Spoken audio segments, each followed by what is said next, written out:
কল্পনা করুন এমন একটি সংস্থা যাদের অস্তিত্বই রহস্য, যাদের নাম শুনলেই কাঁপে শত্রুর বুক। এটাই মোসাদ, ইসরায়েলের গুপ্তচর বাহিনী। তাদের ছায়ার যুদ্ধ ঠিক কতটা ভয়ঙ্কর আর নিখুঁত, চলুন আজ জানি মোসাদের সেই গোপন জগতের গল্প। মোসাদ শব্দটির পূর্ণ রূপ হামোসাদ লেমোডিন উলেতাফকিদিন মেয়ুখাদিন, অর্থাৎ গোপন কাজের জন্য গোয়েন্দা প্রতিষ্ঠান। ১৯৪৯ সালে ইসরায়েলের জন্মের ১ বছরের মাথায় এটি গঠিত হয়।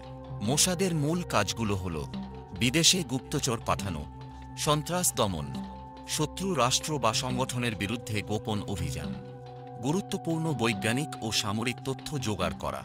তাদের কাজ হয় একেবারে নিঃশব্দে। যখন আমরা জানতে পারি তখন সবকিছু শেষ।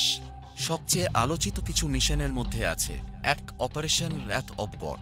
১৯৭২ সালে জার্মানিতে মিউনিক অলিম্পিকে ইসরায়েলি অ্যাথলেটদের হত্যার প্রতিশোধ নিতে গোটা ইউরোপ জুড়ে ব্ল্যাক সেপ্টেম্বর সংগঠনের সদস্যদের হত্যা করা হয়। ২ এলি কোহেনের মিশন।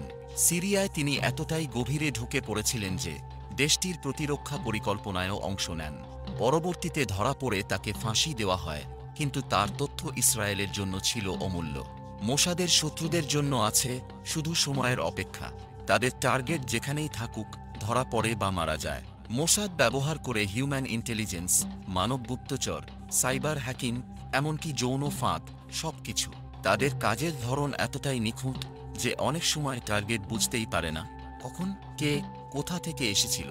কেউ বলে তারা জাতির রক্ষক, আবার কেউ বলে তারা রাষ্ট্রীয় সন্ত্রাসের প্রতীক। কিন্তু একটা কথা নিশ্চিত, মোসাদ এমন এক শক্তি যারা আঘাত হানে নিঃশব্দে, আর তার প্রভাব কাঁপিয়ে তোলে গোটা বিশ্বকে।